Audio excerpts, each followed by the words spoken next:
ஸ்தோத்திரம் உண்டாவதாக. மீண்டும் உங்களை காணும்படி தேவன் செய்த மகா பெரிய கிருபைக்காக, தயவுக்காக ஸ்தோத்திரம்.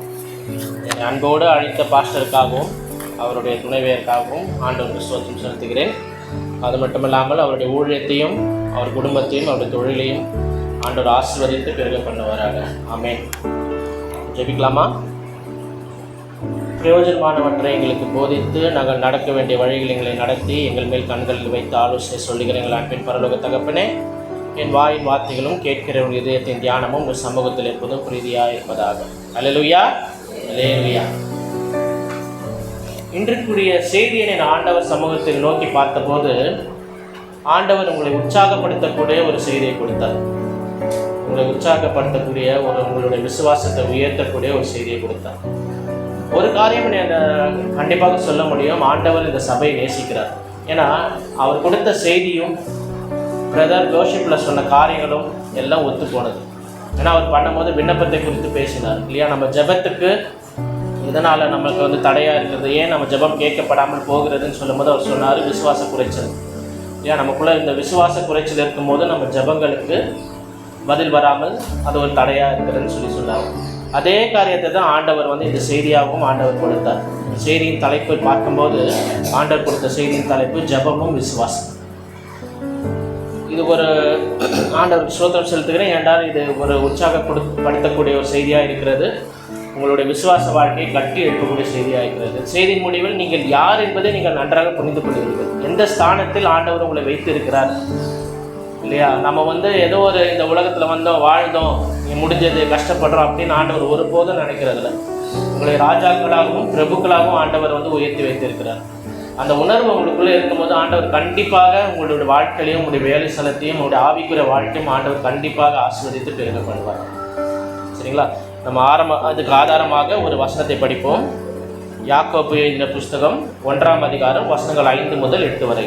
யாக்கோபு 1:5 முதல் 8.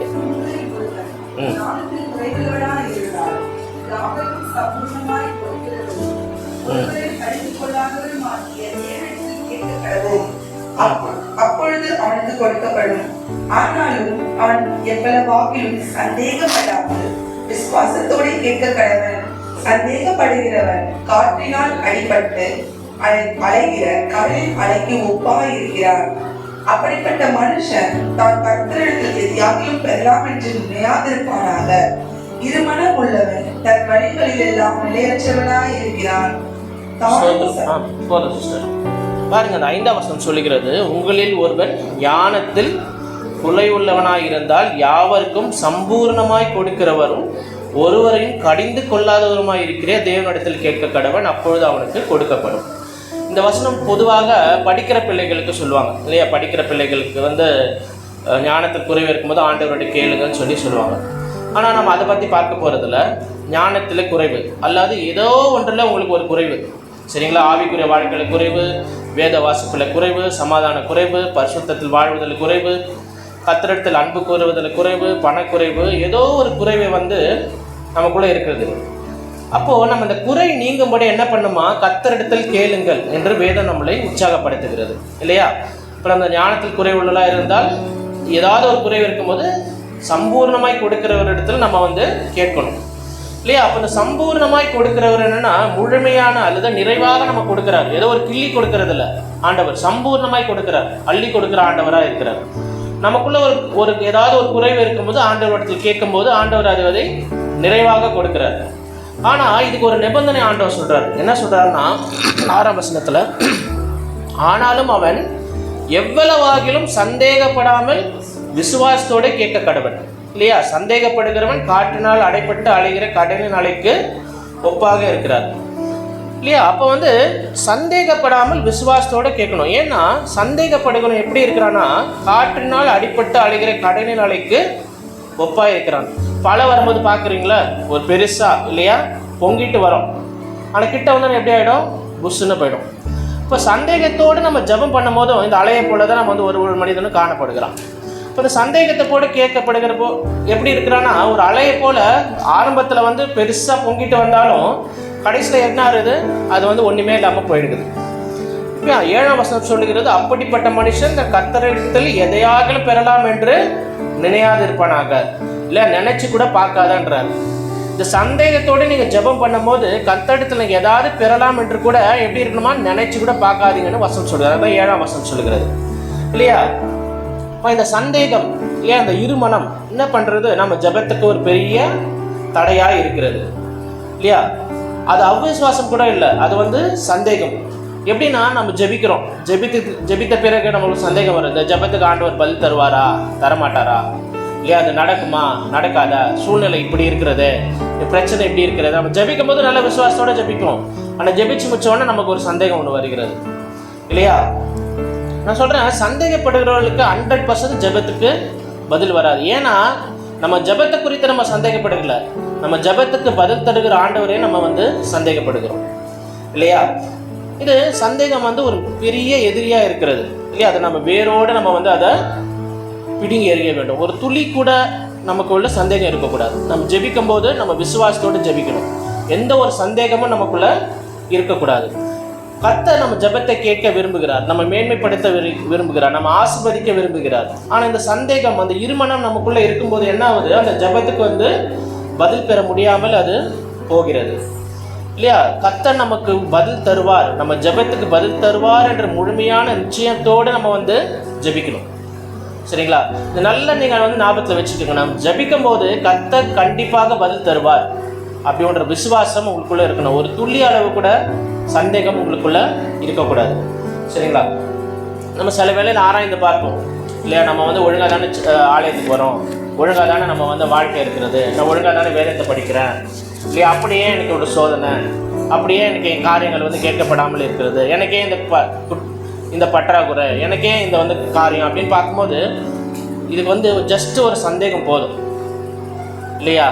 ஜஸ்ட் ஒரு சந்தேகம், ஒரு செகண்ட் தாட் நமக்குள்ளே இருக்கும்போது ஒரு சின்ன சந்தேகம் பெரிய காரியத்தை பெறுவதற்கு தடை செய்வதாக இருக்கிறது. ஒரு சின்ன ஒரு சந்தேகம் நமக்குள்ளே இருக்கும்போது நம்ம பெரிய காரியத்தை பெறுவதற்கு அது ஒரு தடையாக இருக்கிறது. நமக்குள்ளே இருக்கிற ஒரு பெரிய பிரச்சனை என்ன தெரியுமா, நம்மளுக்குள்ள நம்ம இருக்கிற ஞாபகம் மறதி தான்.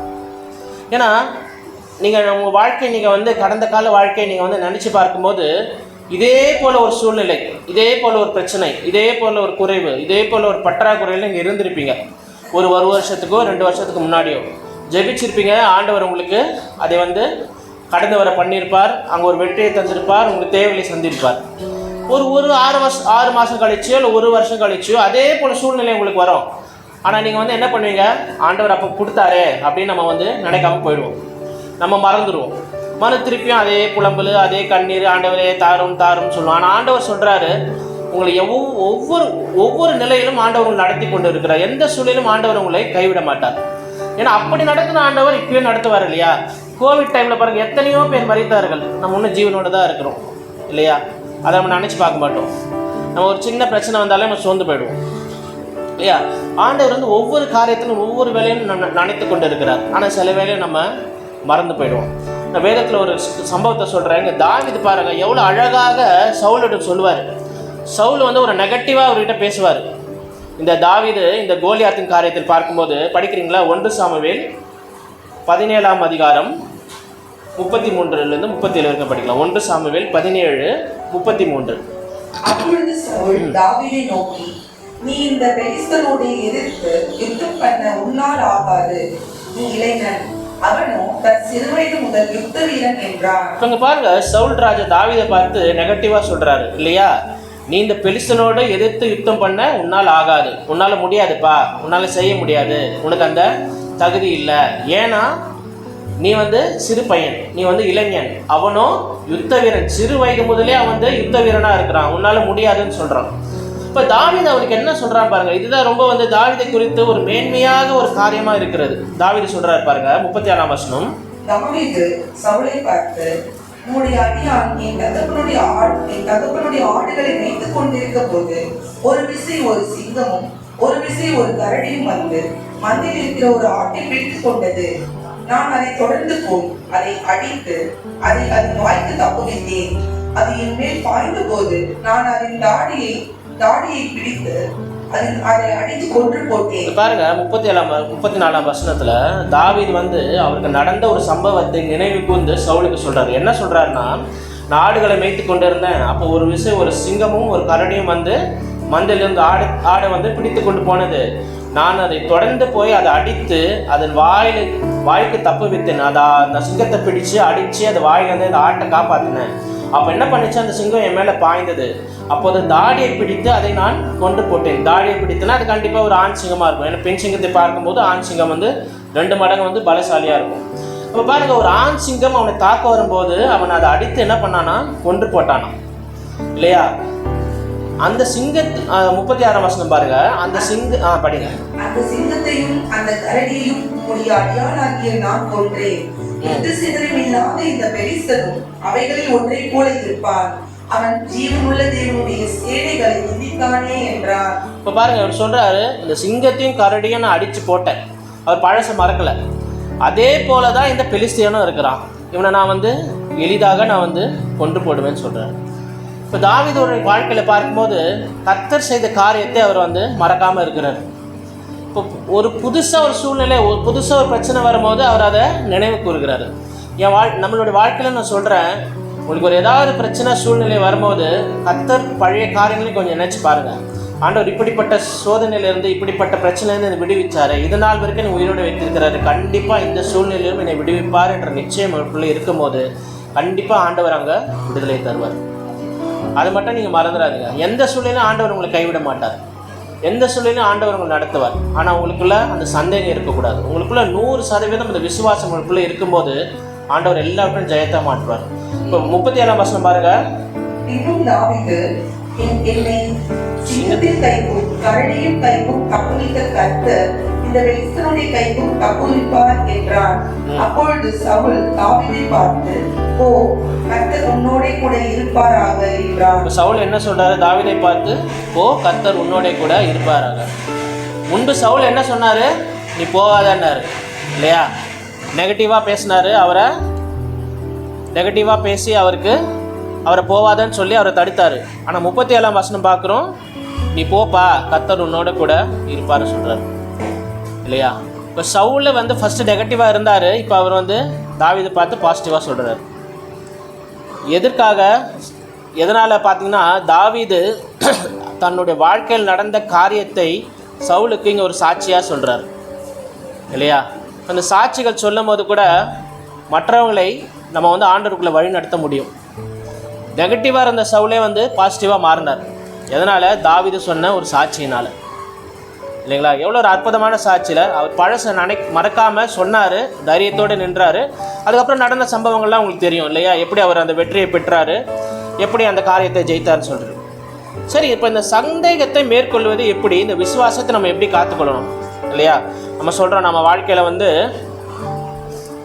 விசுவாசம்னு சொல்கிறோம். நம்ம எப்படி இந்த விசுவாசத்தை காத்துக்கொள்வது இல்லையா? ஆனாலும் நான் என்னோட ஜெபிச்சாலே எனக்கு சந்தேகம் வருது பிரதர், என்னோட விசுவாச குறைச்சலாக இருக்க அப்படின்னு நம்ம வந்து சில நிலையில் நம்ம வந்து நினைக்கக்கூடும். இப்போ நம்ம வாழ்க்கையில் வந்து இந்த விசுவாசத்தை தகர்த்து போடக்கூடிய காரியங்களை நம்ம வந்து முதல்ல வந்து தகர்த்து போடணும். முதல்ல அதை தெரிஞ்சுக்கோங்க.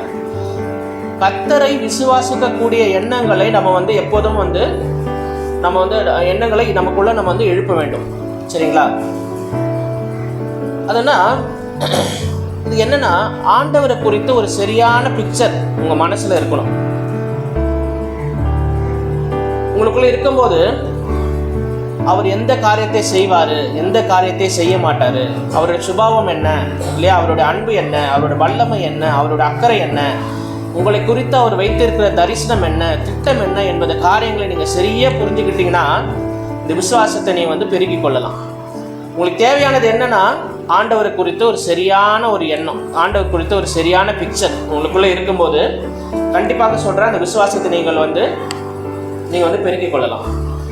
வசனத்தின் அடிப்படையில் கர்த்தர் எப்படிப்பட்டவர் என்று நீங்கள் புரிந்து கொண்டீங்கன்னா கண்டிப்பாக அந்த விசுவாசத்தை நீங்கள் வந்து கட்டி எழுப்ப முடியும். வசனம் தான் மெயின். பிரதர் சொன்னார் இல்லையா, வார்த்தை. இந்த வார்த்தை நீங்கள் படிக்கும் போது ஆண்டவர் எப்படிப்பட்டவர் நீங்கள் புரிந்து கொள்ளலாம். அப்போவே உங்களுக்கு தெரிஞ்சிடும் எந்த காரியத்துக்கு அவர் பதில் தருவார், எந்த காரியத்துக்கு அவர் பதில் தர மாட்டார், எந்த காரியத்தை ஆண்டவர் அங்கீகரிப்பார், எந்த காரியத்தை ஆண்டவர் அங்கீகரிக்க மாட்டார்னு உங்களுக்கு நல்லாவே தெரிஞ்சிடும். அவர் உங்கள் மேலே இருக்கிற அக்கறை உங்களுக்கு தெரியும், அவர் வந்து உங்கள் மேலே வச்சிருக்கிற அன்பு உங்களுக்கு தெரியும், அவர் உங்களுக்காக வைத்திருக்கிற திட்டங்களை நீங்கள் புரிந்து கொள்ளலாம். சரி, ஆண்டவர் குறித்து ஒரு தெளிவான எண்ணத்தை உங்கள் மனசில் ஃபஸ்ட்டு நீங்கள் வந்து பதிச்சு கொள்ளுங்கள். ரெண்டாவது நம்ம பார்க்கும்போது நான் சொல்கிறேன், உங்கள் ஜெபத்துக்கு வெளியிலேருந்து யாரும் தடை செய்ய முடியாது. சரிங்களா? எந்த சக்தியாலும் உங்கள் ஜெபத்துக்கு வந்து தடை செய்ய முடியாது. தடை யார்கிட்ட இருந்து வரும்னா உங்ககிட்ட மட்டும்தான் வரும். உங்களுக்குள்ள இந்த விசுவாச குறைச்சல், இந்த சந்தேகம் இருக்கும்போது உங்கள் ஜெபத்துக்கு தடை வருமே தவிர வெளியிலிருந்து யாராலும் உங்கள் ஜெபத்துக்கு தடை செய்ய முடியாது. ஏன் பிசாசால கூட வந்து உங்கள் ஜெபத்தை வந்து தடை செய்ய முடியாது.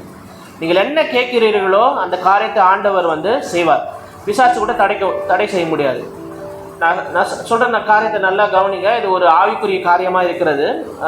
நீங்கள் கேட்கலாம், தானியேல் புஸ்தகத்தில் பார்க்கும்போது, தானியேல் புஸ்தகம் படிக்கிறீங்களா? தானியேல் 10ஆம் அதிகாரம் 13ஆம் வசனம் பாருங்க. தானியேல் 10:13.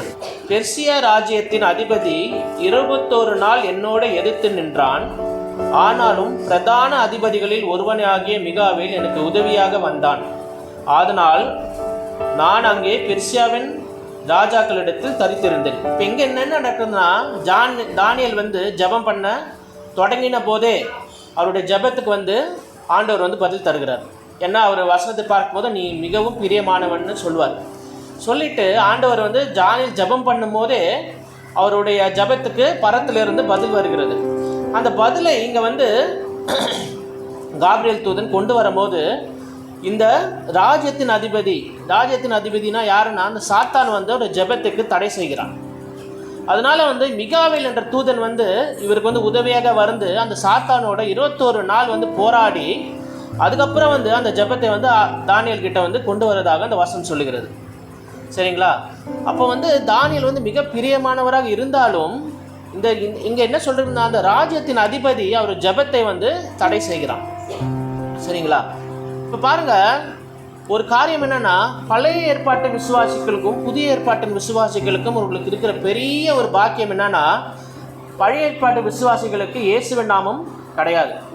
ஆனால் நமக்கு இயேசுவின் நாமம் இருக்கிறது. நம்ம ஜெபம் பண்ணும்போது எப்படி முடிக்கிறோம்? இயேசுவின் நாமத்தில் ஜெபிக்கிறோம் பிதாவேன்னு சொல்கிறோம் இல்லையா? அந்த பழைய ஏற்பாட்டு விசுவாசிகளுக்கு அது இல்லை. இந்த புதிய ஏற்பாட்டு விசுவாசிகளும் நம்ம இயேசுவின் நாமத்தில் ஜெபிக்கும் போது நம்ம ஜெபிக்கு எந்த ஒரு காரியமும் தடை செய்ய முடியாது. ஏன்னா எல்லா நாமத்துக்கும் மேலான நாமம் இயேசுவின் நாமம். பிசாசின் தலையை சிலுவையில் நசுக்கின நாமம் இயேசுவின் நாமம். ஹல்லேலூயா. அதனால நம்ம ஜெபத்துக்கு எந்த தடையும் பிசாசால பண்ண முடியாது.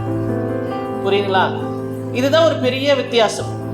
ஏன்னா ஒரு வாட்டி பால் அங்கிச்சோ அவருடைய புஸ்தகத்தினை படித்து கொண்டு இருக்கும்போது, உங்களுக்கு தெரியும்ல அவர் யாருன்னு நான் போன முறையும் சொல்லும்போது சொல்லியிருக்கேன் இல்லையா?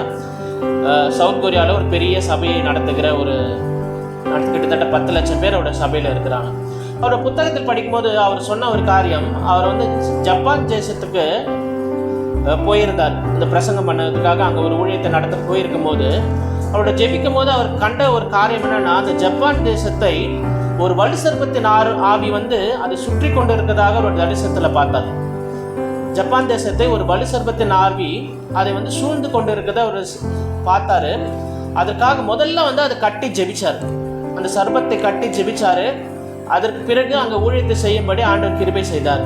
இதுதான் இங்கே பார்க்குறோம். ஒரு தேசத்தையும் ஒரு ஆவி வந்து ஒரு அசுத்தாவி வந்து சூழ்ந்து கொண்டிருக்கிற காரியங்களை பார்க்குறோம் இல்லையா? அதுக்காக தான் ஆவி மண்டலத்தில் உள்ள பொல்லாத ஆவியின் சேனைகளோடு உங்களுக்கு போராட்டம் உண்டுன்னு வந்து பவுல் சொல்கிறார். ஆனால் இந்த ஆவிகளை கட்டி ஜெபிக்கும் போது, இயேசுவின் நாமத்தில் ஜெபிக்கும் போது நமக்கு வந்து அந்த ஆண்டவருடைய ஆசீர்வாதமும் ஆண்டவருடைய பதிலும் நமக்கு வந்து கிடைக்கிறது. அவர் ஒரு முறை மீட்டிங்கில் சொல்லும் போது அவர் சொன்னார், அவருடைய சபைக்கு வந்து ஒரு போதகரை அழைச்சிருந்தாராம் பிரசங்கம் பண்ணபடி. ஒரு பிரசித்த பெற்ற ஒரு போதகர், அதாவது பல நாடுகளுக்கு சென்று பிரசங்கம் பண்ணக்கூடிய ஒரு போதகரை அழைக்கும் போது அவர் வந்து அங்கே பிரசங்கம் பண்ணும்போது அங்கே ஒரு வல்லமையை அவர் பார்க்குறாரு. அந்த சபையில் வந்து ஒரு வல்லமை இறங்குறத பார்க்குறாரு, பிசாசுகள் துரத்தப்படுகிற பார்க்குறாரு, நோய்கள் குணமாகிறத பார்க்குறாரு. அப்போ அந்த போதகர் வந்து அந்த சபையின் முடிவில் அவர்கிட்ட கேட்குறாரு இதே பிரசங்கம் தான். ஏன்னா வந்து அது பிரசித்த பெற்ற போதகர்கள்லாம் ஒரு டெம்ப்ளேட் வச்சுருப்பாங்க. ஒரு காரியம் விசுவாசத்தை குறித்து பேசணுன்னா அது காரியத்தை குறித்து எங்கெங்கே போகிறாங்களோ அதை குறித்து பேசுவாங்க. அவர் சொல்கிறாரு, இந்த பிரசங்கத்தை வந்து நான் பல இடத்துல பண்ணியிருக்கேன், ஆனால் இங்கே பண்ணும்போது இங்கே வல்லமையை நான் பார்க்குறேன், இங்கே ஒரு அபிஷேகத்தை பார்க்குறேன். இது எதனாலன்னு கேட்கும்போது அவர் சொல்கிறாராம், எங்களுடைய சபையில் இருக்கிற பெரிய காரியம் என்னன்னா, நாங்கள் 24 மணி நேரமும் ஜெபித்து கொண்டு இருப்போம். இந்த பிசாசுகளை கட்டி ஜெபிப்போம்.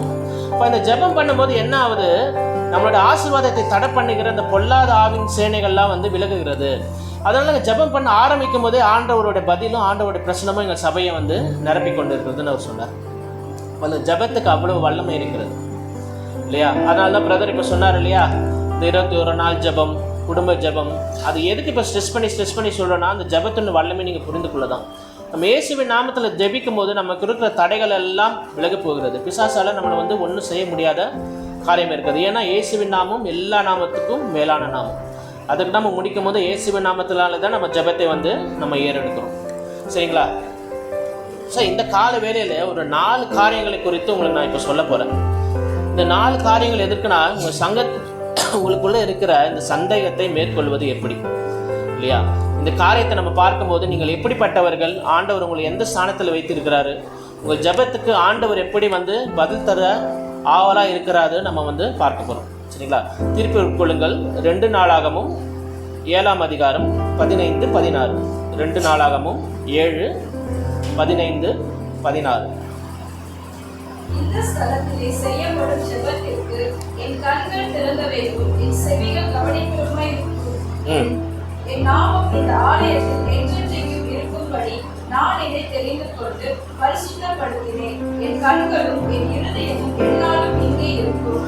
பாருங்க, இந்த வசனம் சொல்லுகிறார், இந்த ஸ்தலத்திலே செய்யப்படும் ஜெபத்திற்கு என் கண்கள் திறந்தவைகளும் என் செவிகள் கவனிக்கிறவர்களுமா இருக்கும். இந்த ஸ்தலத்தில் செய்யப்படும் ஜெபத்துக்கு என் கண்கள் எப்போதும் திறந்திருக்கும், என் செவி எப்போதும் கேட்டுக்கொண்டிருக்கும். இந்த வசனத்தை வந்து நம்ம 12ஆம் வசனத்தில் பார்க்கும்போது சாலமோனுக்கு ஆண்டவர் வந்து தரிசனத்தில் இதை வந்து நான் சொல்கிறார் இல்லையா? என்ன சொல்கிறாருன்னா, கர்த்தர் இரவிலே சாலமோனுக்கு தரிசனமாகி, நான் உன் விண்ணப்பத்தை கேட்டு இந்த ஸ்தலத்தை எனக்கு பலியிடும் ஆலயமாக தெரிந்து கொண்டேன்னு சொல்கிறார். அப்போது சாலமோனிடம் கர்த்தர் வந்து இந்த வார்த்தைகளை பேசுகிறார்.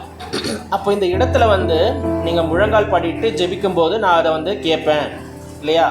16ஆம் வசனத்தில் பார்க்கும் போது, நான் இதை தெரிந்து கொண்டு பரிசுத்தப்படுத்தினேன், என் கண்களும் இருதயமும் என்னாலும் இங்கே இருக்குன்னு சொல்லி ஆண்டவர் வந்து சொல்கிறார் இல்லையா? அப்போ வந்து எப்போதும் என்ன ஜெபிக்கிறோன்னு சொல்லி அந்த ஸ்தலத்தை வந்து ஆண்டவர் பார்த்து கொண்டே இருக்கிறார். அவர் கண்ணு பார்க்குது, அவர் காது கேட்குது இல்லையா? அந்த ஸ்தலத்தில் செய்யப்படும் போது அதை வந்து ஆண்டவர் வந்து இங்கே சொல்கிறார். இப்போ ஆண்டவர் வந்து இந்த ஆலயத்தை என்ன பண்ணுறாரு?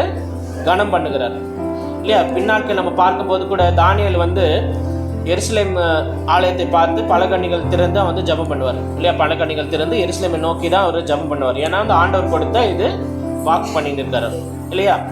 அப்போ பழைய ஏற்பாட்டு பார்க்கும்போது கர்த்தர் தமக்கென்று ஒரு ஆலயத்தை தெரிந்து கொண்டார் இல்லையா? ஒரு ஸ்தலத்தை இல்லை ஒரு கட்டிடத்தை தெரிந்து கொண்டு அதை வந்து பரிசுத்தப்படுத்தி அங்கே வந்து ஜெபம் பண்ணும்போது அங்கே என் கண்கள் திறந்து இருக்கிறது, என் செவிகள் கேட்கிறதுன்னு ஆண்டவர் வந்து சொல்லியிருந்தார். இப்போ யாத்திராகமும் 25ஆம் அதிகாரம் 8ஆம் வசனத்தில் பார்க்கும்போது, அவர்கள் நடுவிலே நான் வாசம் பண்ண எனக்கு ஒரு பரிசுத்த ஸ்தலத்தை உண்டாக்குவார்களாக இல்லையா? அப்படின்னு ஆண்டவர் இங்கே வந்து கர்த்தர் ஒரு ஸ்தலத்தை உண்டாக்கினார். அப்போ வந்து அது பரிசுத்தப்படுத்தினார், அதில் வந்து வாசம் பண்ணுகிறார் இல்லையா? ஒரு ஸ்தலத்தை உண்டாக்குறாரு, அதை பரிசுத்த பண்ணுகிறாரு, அதை வாசம் பண்ணுகிறாரு. அதுக்கப்புறம் வந்து அந்த ஸ்தலத்தில் செய்யப்படுகிற ஜெபத்துக்கு அவர் கண்கள் திறந்து இருக்கிறது, அவர் செவிகளை வந்து கவனிக்கிறது இல்லையா? அப்போ வந்து ஒரு ஸ்தலத்துக்கு ஆண்டவர் அவ்வளவு வந்து ஒரு முக்கியத்துவம் கொடுத்தார். நல்லா கவனிங்க, இவையெல்லாம் பழைய ஏற்பாட்டில் நடந்தது இல்லையா? ஆண்டவர் ஒரு ஸ்தலத்தை, ஒரு கட்டிடத்தை தெரிந்து கொள்கிறார், ஒரு ஸ்தலத்தை தெரிந்து கொள்கிறார், அதை பரிசுத்தப்படுத்துகிறாரு, அங்கே இருக்கிறாரு, அங்கே ஏறெடுக்கப்படுற ஜெபத்துக்கு எல்லாம் ஆண்டவர் வந்து கவனிக்கிறாரு, பார்க்குறாரு இல்லையா? இந்த புதிய ஏற்பாட்டில் நம்ம பார்க்கும்போது இயேசு தம் ரத்தத்தாலே நம்ம வாங்கினார் இல்லையா? நம்மளை வந்து பாவங்களை கழுவினார், நம்மளை வந்து பரிசுத்தப்படுத்தினார். எப்படி ஒரு ஸ்தலத்தை வந்து பரிசுத்தப்படுத்தி அங்கே தங்கி இருக்கிறாரோ, ஆண்டவர் அதே போல் நம்மளோட ரத்தத்தாலே நம்மளை வாங்கி நம் பாவங்களை கழுவி அவரோட நாமத்தை நம்மை தரித்திருக்கிறார். அதை நம்ம விசுவாசிக்கிறோமா? ஆமென் இல்லையா? அப்போ பாருங்க, ஆண்டவர் சொல்றாரு, என் நாமம் இந்த ஆலயத்தில் என்றென்றைக்கும் இருக்கும்படி நான் அதை தெரிந்து கொண்டு பரிசுத்தப்படுத்தினேன் என்று கர்த்தர் சாலமோனுக்கு சொன்னார். இப்போ பார்க்கும்போது இயேசு நம்மை மீட்டெடுத்தார், நம்ம ரத்தத்தால் கழுவினார், நம்ம பரிசுத்தப்படுத்தினார், அவர் நாமத்தை தரித்தார், நாம் அவர் தங்கும் ஆலயமாக்கினார். நம்ம ஒவ்வொருவரும் தேவனுடைய ஆலயமா இருக்கிறோம். இப்போ என்ன வித்தியாசம்னா, பழைய ஏற்பாட்டுக்கும் புதிய ஏற்பாட்டுக்கும், பழைய ஏற்பாட்டில் ஒரு கட்டிடத்தை, ஒரு ஸ்தலத்தை ஆண்டவர் தெரிந்து கொண்டார். புதிய ஏற்பாட்டில் நீங்கள் தான் அந்த ஆலயம். ஆண்டவர் எந்த ஒரு ஸ்தலத்திலையும் ஒரு கட்டிடத்திலும் தங்குறது இல்லை, உங்களுக்குள்ள தான் தங்கி இருக்கிறார். இப்போ நீங்கள் தான் அந்த ஆலயம் இப்போ இந்த ஆலயத்தில் ஏறெடுக்கப்படுகிற ஜெபத்துக்கு ஆண்டவர் வந்து அவருடைய கண்கள் காண்கிறது, அவருடைய செவிகள் கேட்கிறது. ஒரு வசனத்தை படிங்க, அது உங்களுக்கு நல்லா புரியும். 1 கொரிந்தியர் 6ஆம் அதிகாரம் 19-20. 1 கொரிந்தியர் 6ஆம் அதிகாரம் 19. நீங்கள் தேவனாலே பெற்று உங்களை தங்கியும் இருக்கிற பரிசுத்த ஆவியினுடைய ஆலயமாய் இருக்கிறது என்றும் நீங்கள் உங்களுடையவர்கள் அல்லவென்றும் அறியீர்களா? கிரியத்துக்கு கொல்லப்பட்டீர்கள். கிரியத்துக்கு கொல்லப்பட்டீர்களே, ஆவியால் தேவனுக்கு உடையவர்களாகிய உங்கள் சரீரத்தினாலும் உங்கள் ஆவியினாலும் தேவனை மகிமைப்படுத்துங்கள். இப்போ பாருங்க, உங்க சரீரம் என்னன்னா தேவனாலே பெற்றும் உங்களில் தங்கி இருக்கிற பரிசுத்த ஆவியின் ஆலயமா இருக்கிறது. இப்போ பழைய ஏற்பாட்டில் ஒரு கட்டிடம், ஒரு ஸ்தலம் இருந்துச்சு. ஆனால் புதிய ஏற்பாட்டில் நீங்கள் தான் அந்த ஆலயம். ஏன்னா ஆண்டவர் வந்து உங்களை வந்து விலை கொடுத்து வாங்கியிருக்கிறார், உங்களை பரிசுத்தப்படுத்தி இருக்கிறார், ரத்தத்தாலே கழுவி உங்கள் ஆலயம், உங்களுடைய சரீரம் வந்து ஆலயமாக மாறி இருக்கிறது. அங்கே யார் தங்கியிருக்காரு? பரிசுத்த ஆவியானவர் தங்கியிருக்கிறார். இந்த ஒரு நினைப்பு, இந்த ஒரு எண்ணம் உங்களுக்குள்ளே எப்போதும் இருக்கட்டும். நான் தேவனுடைய ஆலயம், எனக்குள்ள பரிசுத்த ஆவியானவர் தங்கியிருக்கிறார். அப்போ இந்த ஆலயத்தில் நம்ம எழுதெடுக்கிற ஒவ்வொரு ஜெபத்துக்கும் ஆண்டவர் காண்கிறார், அவருடைய செவிகள் வந்து திறந்திருக்கிறது. சரிங்களா? இப்போ நீங்கள் பண்ணுகிற ஒவ்வொரு ஜெபத்தையும் ஆண்டவர் வந்து கேட்கிறாரு, பார்க்கிறாரு, அதுக்கு வந்து பதில் கொடுக்குறாரு. ஏன்னா நீங்கள் அவரால் தெரிந்து கொள்ளப்பட்ட ஜனம், உங்களை பரிசுத்தப்படுத்தின ஒரு கூட்டம். பரிசுத்த ஆவியானவர் உங்களுக்குள்ளே தங்கியிருக்கிறார். எப்படி பழைய ஏற்பாட்டில் ஒரு ஸ்தலத்தை தெரிந்து கொண்டாரோ, புதிய ஏற்பாட்டில் உங்களை தெரிந்து கொண்டு உங்களை பரிசுத்தப்படுத்தி பரிசுத்த ஆவியை கொடுத்து உங்களுடைய சரீரத்தை ஆலயமாக மாற்றுகிறார். இங்கே இருக்கிற ஒவ்வொருவரும் ஒவ்வொரு ஆலயம், பரிசுத்த ஆவி தங்கி இருக்கிற ஆலயம். அப்போ இந்த ஆலயத்திலேருந்து நம்ம ஜெபம் பண்ணும்போது ஆண்டவர் கண்டிப்பாக அதை வாக்கு பண்ணியிருக்காரு இல்லையா? கண்கள் திறந்திருக்கும், செவிகள் கேட்கிறவர்களா இருக்கும்னு சொல்லி ஆண்டவர் வாக்கு சொல்கிறார். அந்த முதலாவது தாட் உங்களுக்குள்ளே இருக்கணும். என்னன்னா, நான் தான் ஆலயம். நான் பண்ணுகிற ஜெபத்துக்கு ஆண்டவர் பார்க்கிறார், கேட்கிறார், அதுக்கு பதில் தருவார். ஏன்னா ஆண்டவர் கொடுத்த வாக்குத்தத்தம் அது. இப்போ புதிய ஏற்பாட்டில் வாழ்கிற நாங்கள் எவ்வளோ பெரிய பாக்கியத்தை பெற்றிருக்கிறோம் இல்லையா? இயேசுவின் நாமம் நமக்குள்ளே இருக்கிறது. நம்ம விசுவாசத்தோடு சந்தேகப்படாமல் கேட்கும்போது, இயேசுவின் நாமத்தை நம்ம ஜெபிக்கும் போது ஆண்டவர் வந்து அதை நமக்கு வாக்கிய பண்ணுகிறார். அது மட்டும் இல்லாமல் நம்மளுடைய ஆலயமாக நம்ம மாற்றி இருக்கிறார். ஆண்டவர் எங்கே ஒரு ஸ்தலத்திலேயோ ஒரு கட்டிடத்திலும் தங்குறதில்லை, உங்களுக்குள்ளே தான் தங்குறார். உங்களுக்குள்ளே பரிசுத்த ஆவியை தந்திருக்கிறார். இப்போ நீங்கள் எடுக்கிற ஒவ்வொரு ஜெபத்தையும் ஆண்டவர் கேட்கிறார், பதில் அளிக்கிறார். இப்படிப்பட்ட ஸ்டாக்கத்தை பெற்றிருக்கிற ஜனம் தான் நாங்கள். இப்படிப்பட்ட எண்ணங்கள் உங்களுக்குள்ளே இருக்கணும். சரிங்களா? ரெண்டாவது ஒரு காரியத்தை பார்க்கலாம். வெளிப்படுத்தின விசேஷம் 8ஆம் அதிகாரம் 3-4.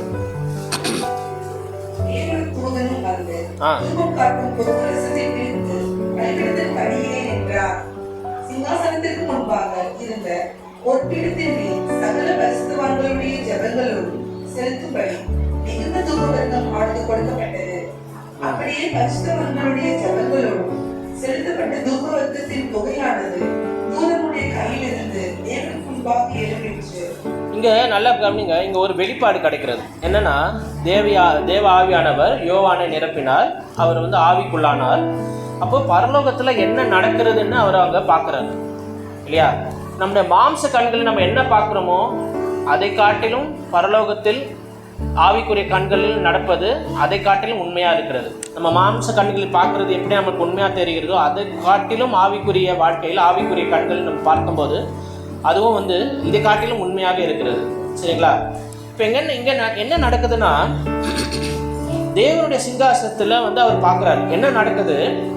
பலிபீடத்தின் முன்பாக ஒரு தேவதூதன் நிற்கிறார். அந்த தேவதூதன் கையில் தூப கலசம் இருக்கிறது. அதுக்கப்புறம் தூப வர்க்கமும் கொடுக்கப்பட்டிருக்கிறது. தூப கலசம்னா உங்களுக்கு தெரியும் இல்லையா? ஒரு இந்த ஆர்சி சர்ச்சிலெல்லாம் பார்க்கும்போது தெரியும். தூப கலசம் ஒன்று பிடிச்சிருப்பாங்க. அதுக்குள்ளே தூப வர்க்கம் போடும்போது ஒரு புகையாக வந்து, நறுமணம் உள்ள புகையாக வந்து வருது. இப்போ இந்த தேவதூதன் என்ன பண்ணுறான்னா, அவன் நின்று கொண்டு அந்த தூப கலசத்தில் தூப வர்க்கத்தை போடுகிறான். அது வந்து ஒரு புகையாக வந்து வருகிறது. இப்போ இந்த வசனத்தில் பார்க்கிறோம். அப்படியே 4ஆம் வசனத்தில் பார்க்கும்போது, அப்படியே பரிசுத்தவான்களுடைய ஜெபங்களோடும் செலுத்தப்பட்ட தூப வர்க்கத்தின் புகையானது தூதனுடைய கையிலிருந்து தேவனுக்கு முன்பாக எழும்பிற்று. அப்ப இந்த தூப வர்க்கத்தை போடும்போது ஒரு புகை எழும்பி தேவனுக்கு முன்பாக போய் நிற்கிறதாம்.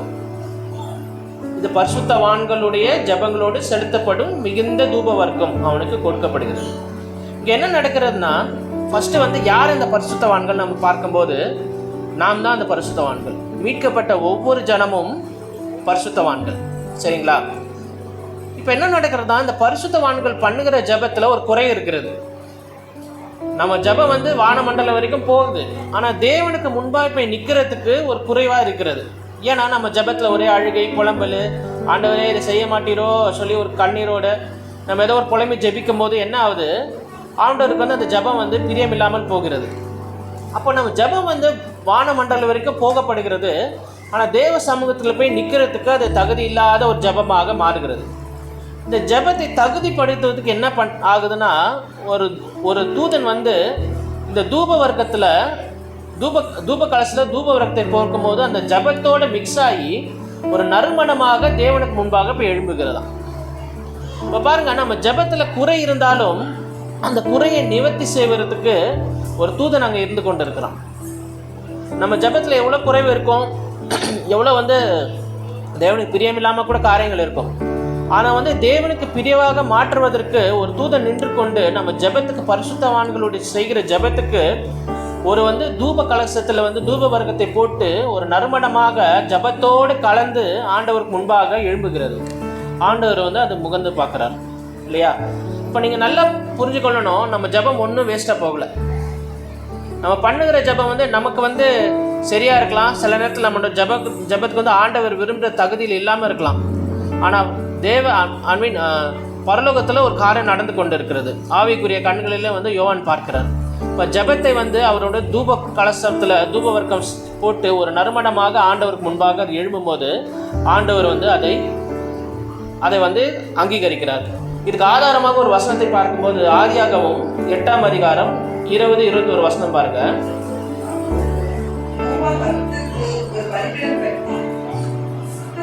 சகல மிருகங்களையும் சுத்தமான சகல பறவைகளையும் சிலவற்றை தெரிந்து கொண்டு அவைகளை பலிபீடத்தின் மேல் தகன பலிகளாக பலியிட்டார். சுகந்த வாசனையை கர்த்தர் முகர்ந்தார்.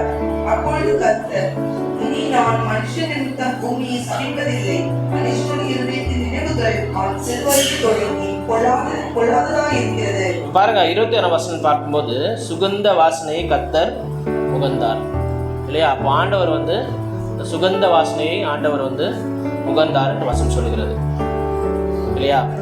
இப்போ நான் பார்க்கும்போது நம்ம ஜெபிக்கும் போது அதுக்கு பின்னாடி என்ன காரியம் நடக்கிறதுன்னு சொல்லி தான் இந்த வெளிப்பாட்டை வந்து யோவான் எழுதுகிறார் இல்லையா? நம்ம ஏதோ ஜெபிச்சுட்டு போயிடுறோம், ஆனால் அதற்கு பின்னாடி எப்படிப்பட்ட ஒரு காரியம் வந்து பரலோகத்தில் நடந்து கொண்டு இருக்கிறது, எப்படிப்பட்ட காரியம் வந்து நம்ம ஜெபத்திலையெல்லாம் ஆண்டவர் வந்து எப்படி ஒரு தகுதியுள்ள காரியமாக மாற்றுகிறார்.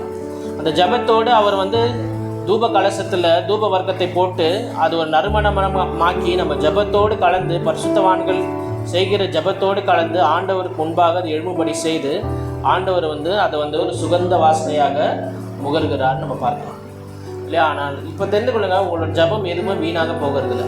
என் ஜெபத்தை ஆண்டவர் கேட்டாரா கேட்கலையா அப்படி ஒரு சந்தேகம் உங்களுக்கு வர வேண்டிய தேவையே இல்லை.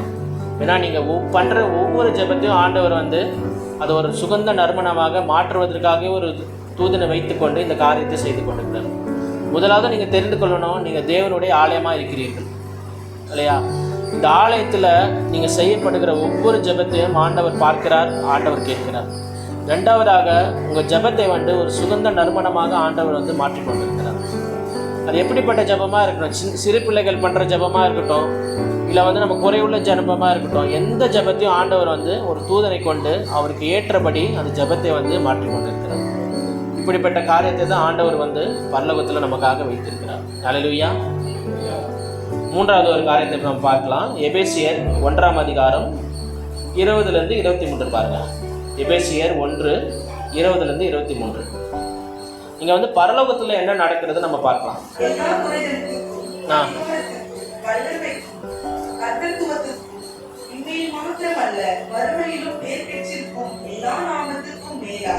அவர் உயர்ந்திருக்கத்தக்கதாக அவரை உன்னதங்களில் தம்முடைய வலது பாரசத்தில் உட்காரும்படி செய்தார். யாரை குறித்து சொல்றாருன்னா, இயேசு கிறிஸ்துவ வந்து அவரை உன்னதங்களில் தம்முடைய வலது பாசனத்தில் உட்காரும்படி செய்து படிங்க. இயேசு கீழே அவருடைய பாதங்கள் கீழே எல்லாவற்றும் கீழ்ப்படுத்தி வைத்திருக்கிறார். சரிங்களா? அடுத்த வசனம் படிங்க. நிறைவாகிய சரீரமான சபைக்கு அவர் எல்லாவற்றிற்கும் மேலான தலையாக தந்தருளினார். இயேசு கிறிஸ்துவை பிதா தம்முடைய வலது பாசத்தில் உட்கார வைத்திருக்கிறார் இல்லையா? இப்போ இந்த இயேசு கிறிஸ்துவ நாமத்தில் நம்ம வந்து ஜெபிக்கிறோம் இல்லையா? அப்போ ரட்சிக்கப்பட்ட தேவ பிள்ளைகளின் ஜெபத்தை பிசாசால தடுக்க முடியாது. இதை நம்ம நல்லா புரிஞ்சுக்கணும் இல்லையா? இதை நம்ம பார்த்தோம், தானியேலுடைய காரியத்தில் நம்ம வந்து பார்த்தோம். இப்போ எபேசியர் 2ஆம் அதிகாரம் 7ஆம் வசனம் பாருங்க. கிறிஸ்து இயேசுக்குள் கூட எழுப்பி பாருங்க, என்னைக்கு நம்ம ரட்சிக்கப்பட்டோமோ அப்போது நாம் தேவ பிள்ளையாக மாறுகிறோம். இப்போ தேவ பிள்ளையோட ஸ்நானம் எங்கே இருக்குன்னா இயேசு கிறிஸ்துவோட உட்காரவும் செய்தார் சொல்கிறது. இப்போ நம்ம எங்கே அமர்ந்திருக்கிறோம்? இயேசு கிறிஸ்துவோட வலது பார்சத்தில் அமர்ந்திருக்கோம். நம்ம வந்து ஃபிசிக்கலாக இல்லையா இங்கே அமர்ந்திருக்கலாம், ஆனால் நம்ம ஆவிக்குரிய ரீதியில் எங்கே அமர்ந்திருக்கிறோம்? ரட்சிக்கப்பட்ட ஒவ்வொரு பிள்ளைகளும் இயேசு கிறிஸ்துவோட நம்ம வந்து அமர்ந்திருக்கிறோம். இதான வசனம் சொல்கிறது, கிறிஸ்து இயேசுக்குள் நம்ம அவரோட கூட எழுப்பி உன்னதங்களிலே அவரே கூட உட்காரவும் செய்தார். இதை வந்து மரித்த பிறகு நடக்கிற காரியம் இல்லை. இது கொரிந்து எபேசிய சபைக்கு எழுதும் போது பவுல் வந்து அங்கே இருக்கிற விசுவாசிகளுக்கு சொல்லுகிற ஒரு காரியம். உன்னதங்களிலே அவரோட கூட உட்காரவும் நம்ம செய்திருக்கிறார் இல்லையா? அக்கிரமங்களாலும் பாவங்களாலும் மரித்தவர்களாக இருந்த உங்களை உயிர்ப்பித்தார் சொல்லி ஒரு 1ஆம் வசனத்தை நம்ம பார்க்கிறோம் இல்லையா? நாமும் உயிர்த்தெழுந்தோம் இல்லையா? கிறிஸ்து உயிர்த்தெழுந்து எப்படி பிதாவின் வளர்ச்சி பாற்றில் வீட்டுக்கு இருக்கிறாரோ அதே போல் நாமும் வந்து அவருக்கு வந்து அமர்ந்திருக்கிறோம். இப்போ இயேசு கிறிஸ்துவுக்கு நெருக்கமான ஆட்கள் யார்? நாம தான் இல்லையா? நம்ம வந்து இயேசு கிறிஸ்துவுக்கு பக்கத்தில் உட்காந்துருக்கோம்.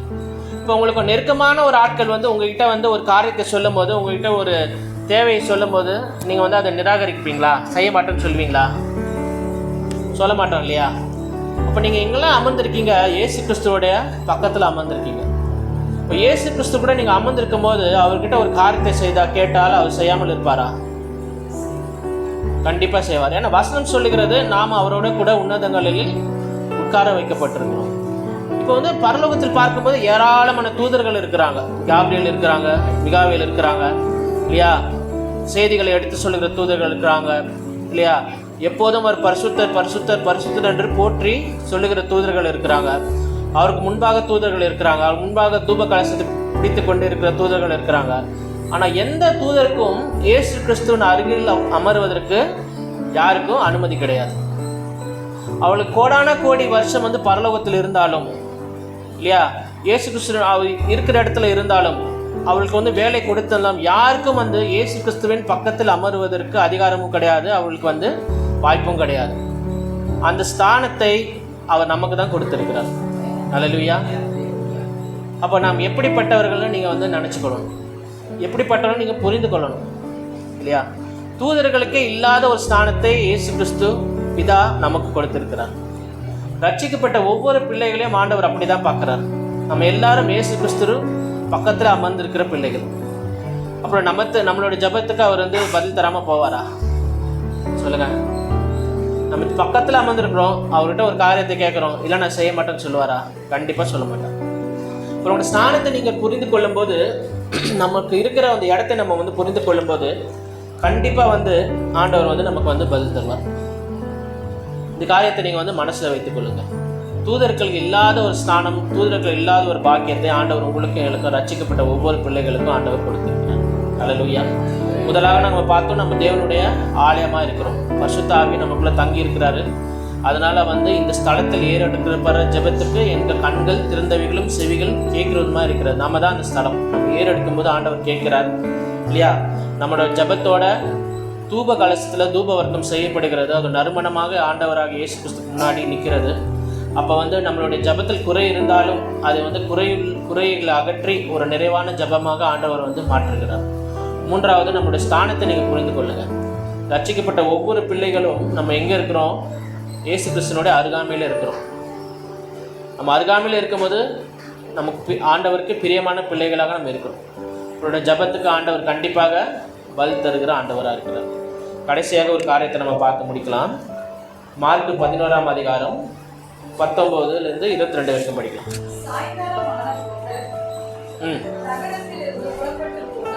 மறுநாள் காலையிலே அவர்கள் அவ்வழியாய் போகும்போது அந்த அத்தி மரம் வேரோடே பட்டு போயிருந்ததை கண்டார்கள். ரவி, இதோ நீர் சபித்த அத்திமரம் பட்டுப் போயிற்று என்றார். இயேசு அவர்களை நோக்கி, தேவனிடத்தில் விசுவாசம் உள்ளவர்களாய் இருங்கள். பாருங்க, இயேசு வந்து பெத்தானியாவில இருந்து புறப்படுகையில் அவருக்கு பசி உண்டாயிற்று இல்லையா? அப்போது இலைகள் உள்ள ஒரு அத்தி மரத்துக்கிட்ட போறாரு. ஆனா வந்து அதுல வந்து எதாகிலும் அகப்படுமான்னு பார்த்தாரு. ஆனா வந்து அது ஒரு அத்திப்பழ காலமா இராதபடியால் பழங்கள் இல்லை இல்லையா? இப்போ வந்து அது வந்து அத்திமர காலம் இல்லை, அதனால வந்து அதுல பழங்கள் இல்லை. இப்போ இயேசுவோட மைண்ட் செட் எப்படின்னா ஸ்பிரிச்சுவலாக இருக்கும். இந்த உலகத்தை காரியத்தை வைத்துக்கொண்டு இவர்களுக்கு எப்படியாவது ஒரு ஆவிக்குரிய காரியத்தை அவர்களுடைய சீஷர்களுக்கு சொல்லித்தரணும் வந்து ஆண்டவர் எப்போதுமே அந்த ஸ்பிரிச்சுவல் மைண்ட் செட்டில் தான் இருப்பார். இது அத்திப்பழ காலம் இல்லை தான் இல்லையா? இருந்தாலும் அவர்களுக்கு வந்து ஒரு காரியத்தை சொல்லித்தரணும். சில வேளையில் ஆண்டவர் வந்து போதகமாக சொல்லுவார், சில காரியங்களை வந்து டெமான்ஸ்ட்ரேட் பண்ணி காட்டுவார். எப்படி இந்த விசுவாசத்தை குறித்து அவர் டெமான்ஸ்ட்ரேட் பண்ணுறாரு பாருங்க.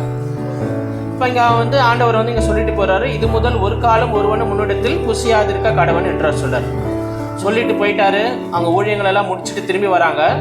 திரும்பி வந்து பார்க்கும்போது அந்த மரம் வந்து பட்டு போயிட்டுரு இல்லையா? அப்போ அந்த சீஷர்கள் வந்து இந்த நினைவுக்கு வந்து ஆண்டவர்கிட்ட சொல்கிறாங்க. அப்போ இந்த மரத்தை சாகடிக்கிறது வந்து இயேசுவோட நோக்கம் இல்லை இல்லையா? இவங்களுக்கு வந்து ஒரு காரியத்தை சொல்லி தரணும். அதுதான் ஆண்டவர்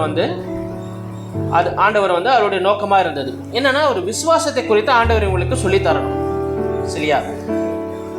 அப்போ இயேசு அவர்களை பார்த்து சொல்றாரு, 22ஆம் வசனம், இயேசு அவர்களை நோக்கி, தேவனிடத்தில் விசுவாசம் உள்ளவளா இருங்கள் சொல்லிட்டு என்ன சொல்றாரு? 23ஆம் வசனம், எவனாகிலும் இந்த மலையை பார்த்து நீ பெய்ந்து சமுத்திரத்திலே தள்ளுண்டு போ என்று சொல்லி தான் சொன்னபடியே நடக்கும் என்று தன் இருதயத்தில் சந்தேகப்படாமல் விசுவாசித்தால் அவன் சொன்னபடியே ஆகும் என்று மெய்யாகவே உங்களுக்கு சொல்லுகிறேன். இங்க தீர்மானமா சொல்றாரு இல்லையா? மெய்யாகவே உங்களுக்கு சொல்லுகிறேன். இந்த மலையை பார்த்து நீ வந்து பெயர்ந்து போய் சமத்தில் விழுன்னு சொன்னா கூட அது நடக்கும்னு சொல்லி ஒரு விசுவாசத்துடைய காரியத்தை சொல்றாரு.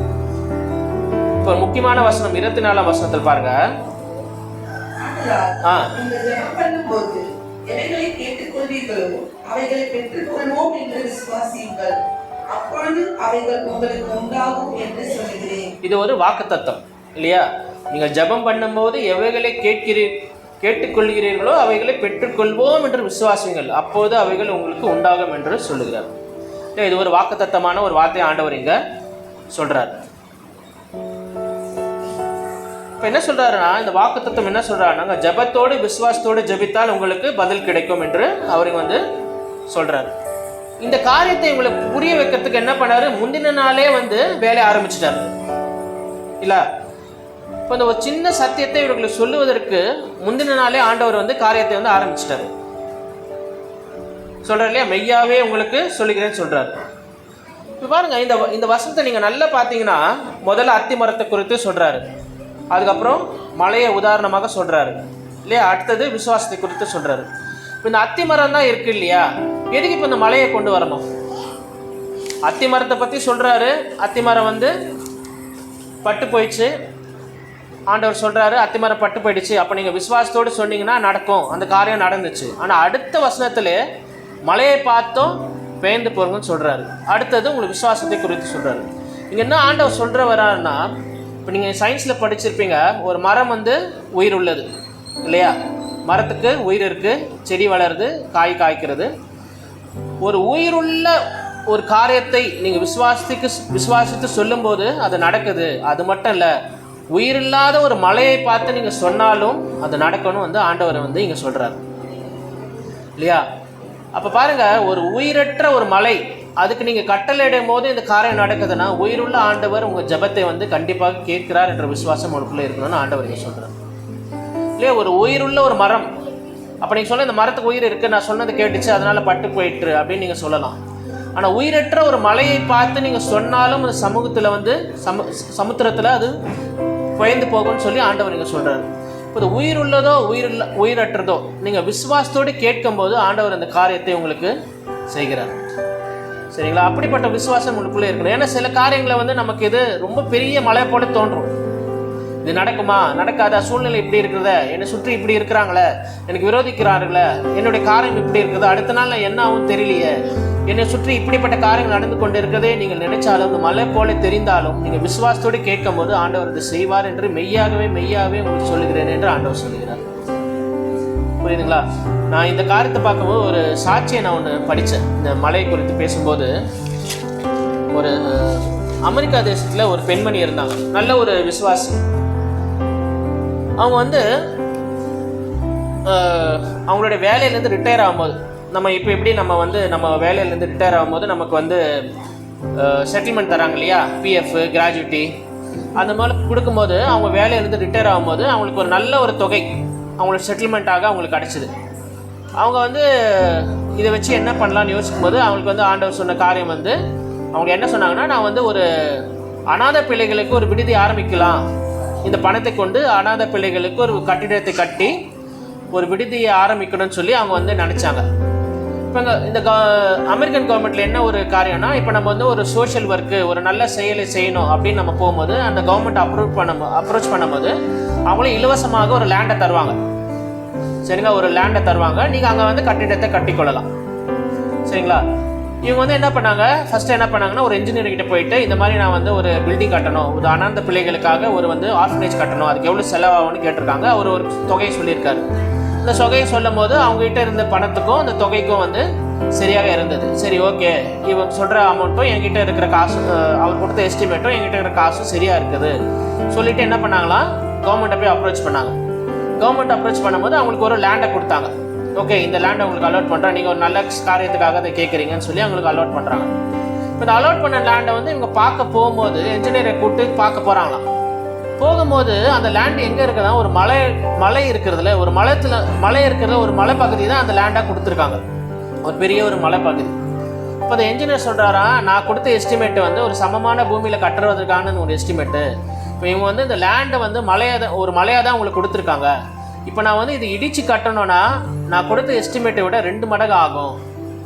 அதனால் வந்து 2 மடங்கு செலவாகும், இந்த அமௌண்ட்டில் நம்ம பண்ண முடியாதுன்னு சொல்லும் போது இவங்களுக்கு ரொம்ப துக்கமாயிடுச்சான். ஏன்னா அவங்ககிட்ட இருந்த காசுக்கும் முன்னாடி கொடுத்த எஸ்டிமேட்டுக்கு தான் அவங்ககிட்ட காசு இருந்தது.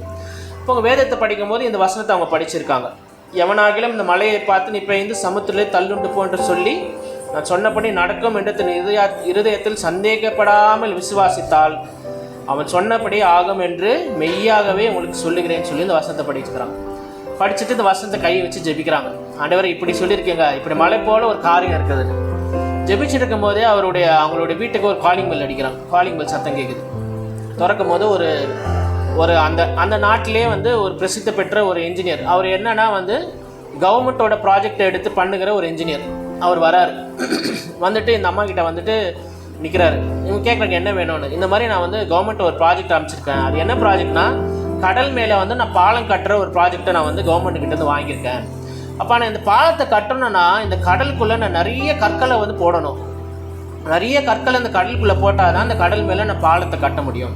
இப்போ இந்த கற்கள் எங்கே இருக்குன்னு நான் தேடும்போது இந்த கடற்கரைக்கு அருகிலே வந்து ஒரு மலையை பார்த்தேன். நான் விசாரிச்சு பார்க்கும்போது அவங்க சொன்னாங்க, இந்த மலை வந்து உங்களுக்கு வந்து அலாட் ஆகிருக்கிற ஒரு மலைன்னு வந்து நான் கேள்விப்பட்டேன். நான் வந்து இந்த மலையை வந்து காசு கொடுத்து வாங்கிட்டு இந்த மலையை இடித்து இந்த கற்களெல்லாம் இந்த கடலில் கொட்டணும், அதுக்காக நான் வந்து இந்த மலையை நான் வாங்கிக்கிட்டு உங்களுக்கு காசு கொடுத்துட்றேன் அப்படின்னு அவங்க சொன்னதாக சொன்னார். அப்போ வந்து அந்த மலையை அவர் வந்து என்ன பண்ணாரா, ஒரு வாரத்தில் அந்த மலையை தரமட்டமாக இடித்து அந்த கற்களெல்லாம் கொண்டு போய் கடலில் கொட்டி அந்த மலைக்கான காசையும் வந்து அவங்ககிட்ட வந்து கொடுத்துட்டு போனார். அவங்க சாட்சியாக சொன்னாங்க.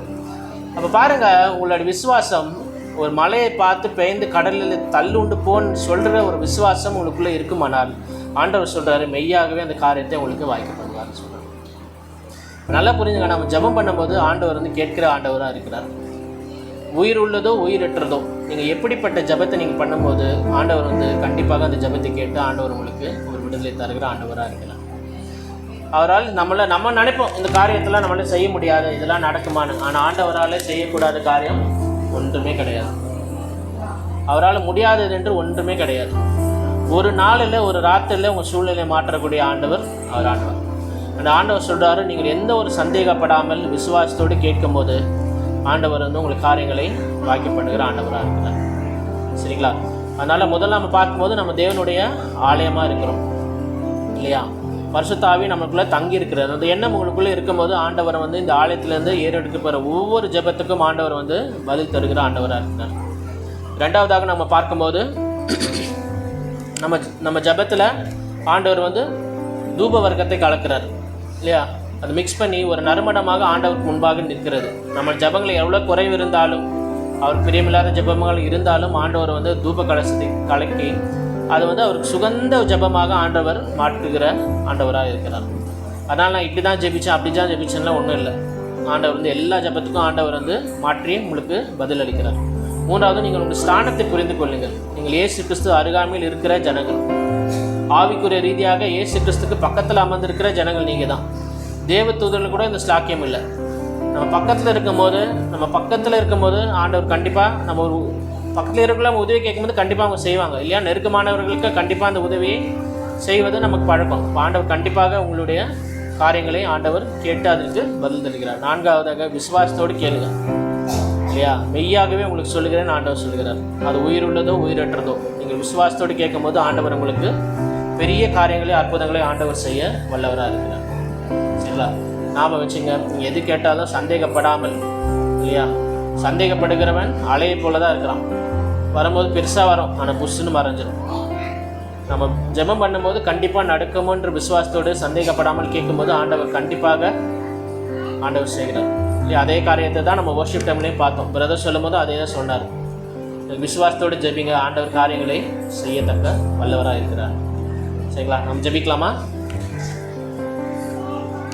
ஸ்தோத்திரம் ஆண்டவரே, ஸ்தோத்திரம் ஸ்தோத்திரம் ஸ்தோத்திரம். எங்கள் அன்பின் பரலோக தகப்பனே, ஆண்டவர் இந்த ஆசீர்வதிக்கப்பட்ட ஓய்வு நாளின் கால வேளையிலே ஆண்டவரை மறுபடியும் ஆண்டவரை இப்படி சந்திக்கபடி ஆண்டவரை நீங்கள் ஏற்படுத்தின கிருபைக்காக தயவுக்காக ஸ்தோத்திரம் அப்பா. ஆண்டவரை ஒவ்வொருவரும் நீங்கள் ஆண்டவரை இடைப்பட்டதுக்காக நன்றி அப்பா. ஆண்டவரை ஒரு விசுவாச வாழ்க்கை ஆண்டவரை நீங்கள் கட்டி எழுப்பும்படி ஆண்டவரை நீங்கள் எங்களோடு இருப்பதற்காக ஸ்தோத்திரம் அப்பா. தேவனை தகப்பனே ராஜாவை உம்மால் செய்யக்கூடாத காரியம் ஆண்டவரை ஒன்றுமில்லைப்பா. கர்த்தரை தேடுகிறவர்களுக்கு ஒரு நன்மையும் குறைவுபடாது என்று சொன்னபடி ஆண்டவரே உங்களை தேடும்படி ஆண்டவரே இந்த மக்கள் வந்திருக்கிற ஒவ்வொருவரையும் ஆண்டவரை உங்களுடைய கரத்தில் ஒப்புவிக்கிறோம். உங்களுடைய குடும்பங்களையும் உங்களுடைய கரத்தில் ஒப்புவிக்கிறோம். ஆண்டவரை செய்கிற தொழிலை உங்களுடைய கரத்தில் ஒப்புவிக்கிறோம் அப்பா. ஆண்டவரை பரிபூர்ண ஆசீர்வாதத்தை தந்து ஆண்டவரே அவள் பழகி பெருகி ஆண்டவரே சுகித்திருக்க ஆண்டவரை கிருபை செய்யுங்க. ஆண்டவரை நீங்கள் கொடுத்துருந்த இந்த சபைக்காக ஆண்டவரை ஸ்தோத்திரம் அப்பா. இந்த சபை இந்த பகுதியில் ஆண்டவரை ஒரு கலங்கரை விளக்கமாக ஆண்டவரை ஒளியாக ஒரு உப்பாக இருப்பதற்காக ஸ்தோத்திரம் அப்பா. ஆண்டவரை நிறைய மக்கள் ஆண்டவரை இங்கே வந்து சேரப்போவதற்காக ஸ்தோத்திரம் அப்பா. ஆண்டவரை ஒவ்வொரு நாளும் இடைப்பட்டு கொண்டு இருப்பதற்காக நன்றி ஆண்டவரே. ஆண்டவரை ஒவ்வொரு குடும்பத்தையும் கரத்தில் ஒப்புவிக்கிறோம். ஒவ்வொரு குடும்பத்தையும் ஆண்டவரை வேலி அடைத்து பாதுகாத்து கொள்ளுங்க. ஒரு அக்கை மதிலாக இருக்குங்கப்பா. அவர் தேவைகளாக சந்திக்கிற எங்கள் தேவனே, ஆண்டவரை உயிருள்ள தகப்பனே, ஆண்டவரை உண்மையை போட்டுக்கிறோம். உண்மையே ஆண்டவரை துதிக்கிறோமப்பா. எல்லா துதியும் கனமும் மகிமையும் ஞானமும் சோத்திரம் கனமும் வல்லமையும் பலமும் புகழும் சதா காலமும் உங்களுக்கே உண்டாவதாக. இயேசு கிறிஸ்துவின் மாறாத நாமத்தில் ஜெபிக்கிறோம் ஜீவனுள்ள பரம தகப்பனே. ஆமென்.